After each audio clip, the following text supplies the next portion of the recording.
Olá, aqui quem fala é Pedro Mansky, eu sou médico neurologista e no nosso Neurotalk de hoje falarei a respeito da perda de memória e esquecimento. O objetivo desse canal é, em uma linguagem acessível, esclarecer o público geral sobre as doenças neurológicas com dicas para manter a mente e cérebro saudáveis. Então vamos lá. Quem nunca esqueceu onde deixou a chave do armário?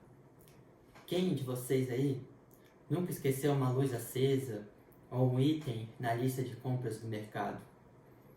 Lapsos de memória são comuns em nós, seres humanos. Isso é normal, afinal, o nosso cérebro não é perfeito. Quando esses lapsos de memória se tornam frequentes, aí é que começa a preocupar a pessoa.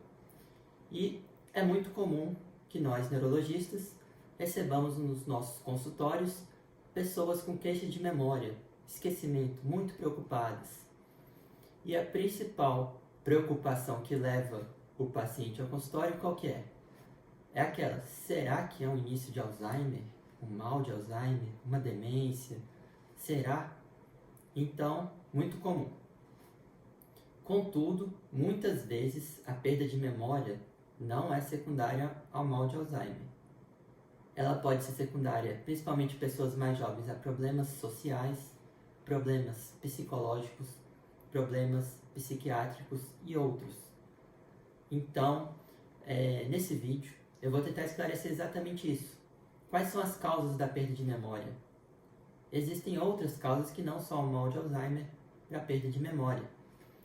Eu me baseei principalmente nesse artigo que vai aparecer aqui na telinha.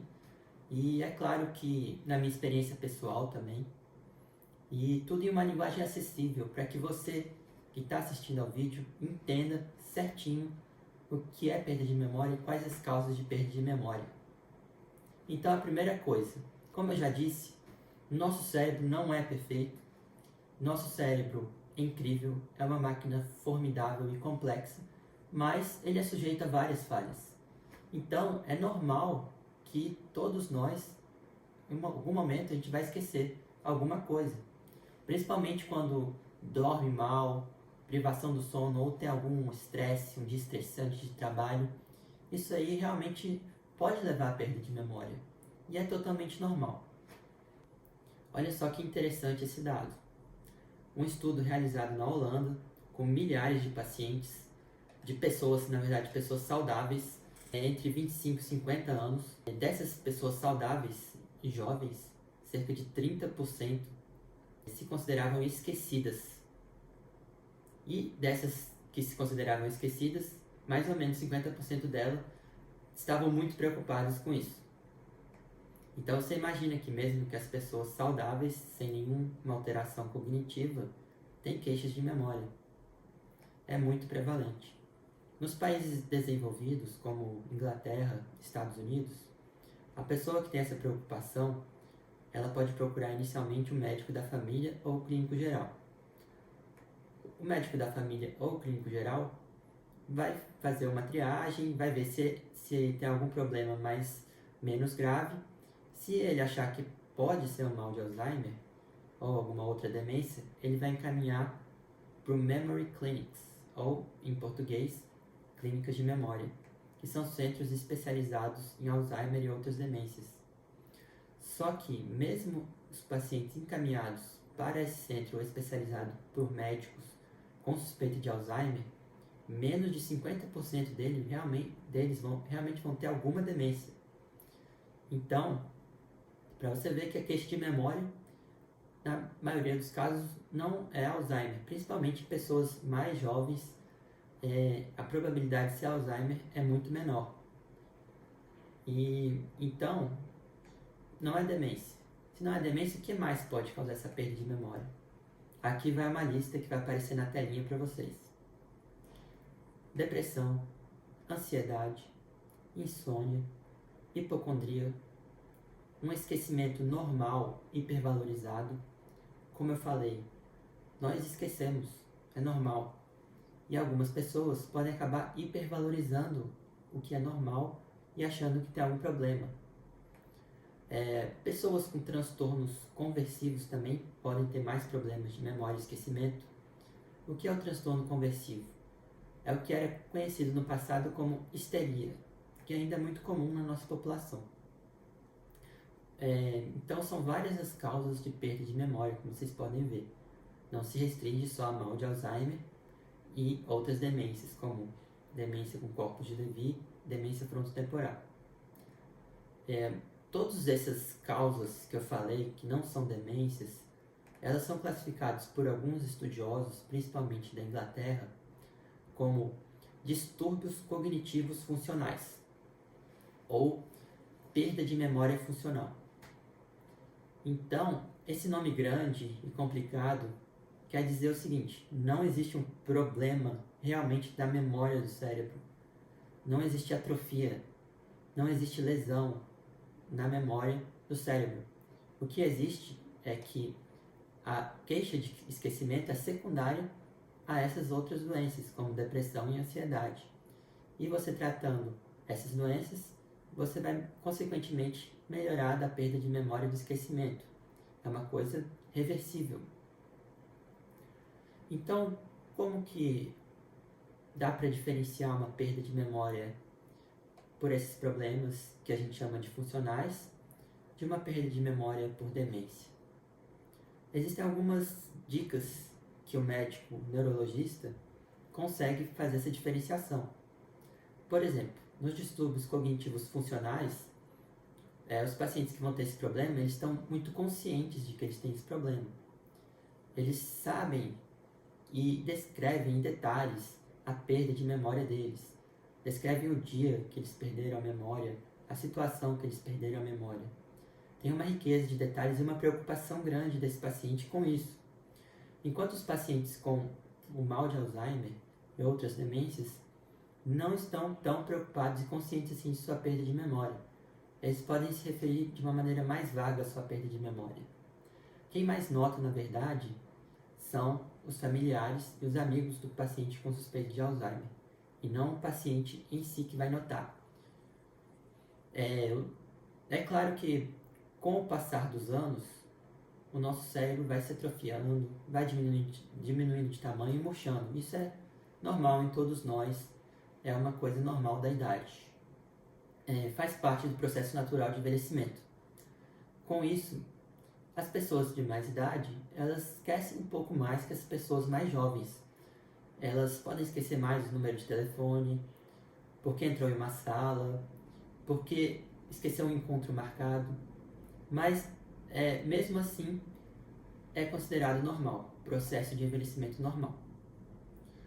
E acontece que com o envelhecimento da população, o mal de Alzheimer e as outras demências estão aumentando muito em frequência, aumentando o número de casos, cada vez mais casos de Alzheimer. E no mal de Alzheimer, a atrofia do cérebro é mais rápida do que nas pessoas normais. Então, essas queixas vão ser mais frequentes.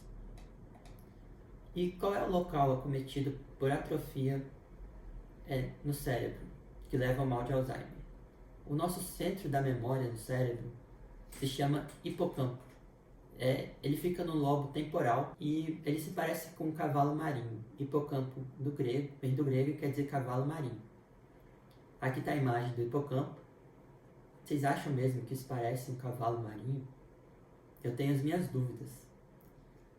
Vamos fazer uma enquete. Se você acha que o hipocampo parece um cavalo marinho, você vota que sim. Se você acha que não parece um cavalo marinho, você vota que não. Vai aparecer na telinha. Prosseguindo. Então vamos falar um pouco dos sintomas iniciais do mal de Alzheimer. Eu falei dos sintomas relacionados ao transtorno cognitivo funcional ou distúrbio cognitivo funcional, que é aquele relacionado à depressão, ansiedade e outras doenças. Os sintomas do mal de Alzheimer não são só relacionados à perda de memória. Inicialmente, os familiares e amigos podem notar que o humor da pessoa está um pouco diferente. Eles vão falar que ela sempre foi de alguma maneira, durante toda a sua vida, teve essa característica de ser uma pessoa calma, por exemplo, uma pessoa calma, tranquila, e de repente ela começa a ficar mais irritada, ou mais ansiosa, mais intolerante, ou mais deprimida. Então, o mal de Alzheimer em fases iniciais pode ter alguns sintomas que a gente chama de sintomas do humor. Além disso, pode haver uma perda da iniciativa. Antes, a pessoa tomava iniciativa para organizar a sua vida, organizar uma festa, uma viagem, eventos. Mas, com o mal de Alzheimer, ela vai ficando mais apática e desanimada. Não necessariamente por depressão. Outro sintoma comum na fase inicial é a dificuldade de aprendizado. Ela pode até lembrar as coisas que ela já sabia, mas para aprender coisas novas vai ter dificuldade.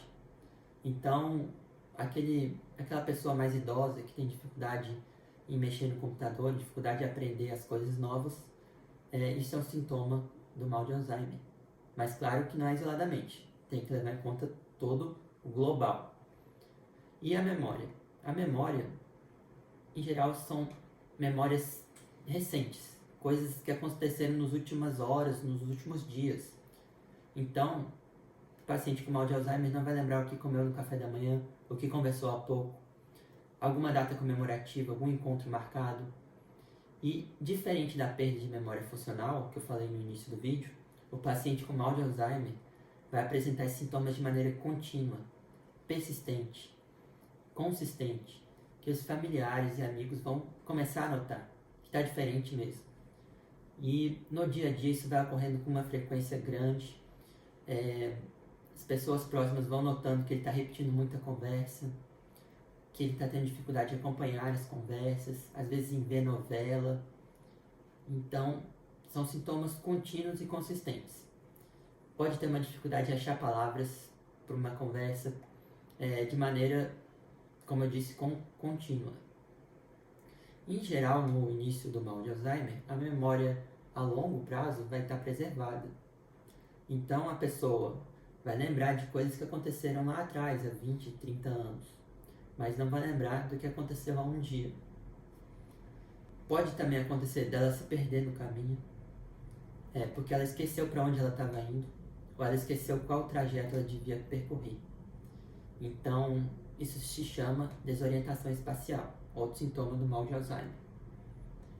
Então, a pessoa com a perda de memória funcional vai ter alguns desses sintomas, mas como eu disse, de maneira menos intensa, menos contínua. Essa pessoa pode até esquecer o nome de alguém, esquecer o dia de um encontro, mas em geral ela vai conseguir até lembrar depois, no momento posterior, conseguir, forçando um pouco, ela consegue lembrar, se ela forçar. E o paciente com mal de Alzheimer, mesmo forçando, não vai conseguir lembrar, mesmo em um momento posterior. Se a pessoa com perda de memória funcional esquecer, por exemplo, onde deixou uma chave, às vezes se ela focar, forçar a memória, tentar lembrar em etapas o que aconteceu no seu dia, onde ela estava no momento que a chave sumiu, ela acaba lembrando. Mas o paciente com mal de Alzheimer vai ter muito mais dificuldade para lembrar. Infelizmente, ainda não temos uma cura para o mal de Alzheimer e outras demências, a maioria das demências, mas nós temos tratamentos que podem ajudar. Alguns complementos alimentares podem ser de auxílio para os sintomas do mal de Alzheimer, principalmente o Suvenade, né? Ou algumas medicações também são úteis, como os anticolinesterais de ação central, donepezila, galantamina, a rivastigmina, que tem em forma de comprimido, em forma de PET adesivo. Outras medicações, por exemplo, a memantina também pode ser útil. Outra modalidade que é útil é a estimulação magnética transcraniana ou a estimulação por corrente contínua. Ela pode ajudar a melhorar a cognição, é uma boa alternativa com poucos efeitos colaterais. Outra coisa muito importante é atividade física, muito importante, tanto para a prevenção quanto para a pessoa que já tem o Alzheimer. Ajuda a diminuir os sintomas, a diminuir um pouco a progressão da doença também. Muito importante ter uma dieta saudável, por exemplo, a dieta mediterrânea, rica em vegetais, em ômega 3, peixes. E eu tenho um vídeo, se vocês quiserem ver, dando dicas para se proteger da perda de memória e do mal de Alzheimer. 10 dicas para se proteger da perda de memória e mal de Alzheimer. O vídeo vai aparecer na telinha aí para você clicar. Então, era isso que eu queria falar. Agradeço a todos e até o próximo Neurotalk.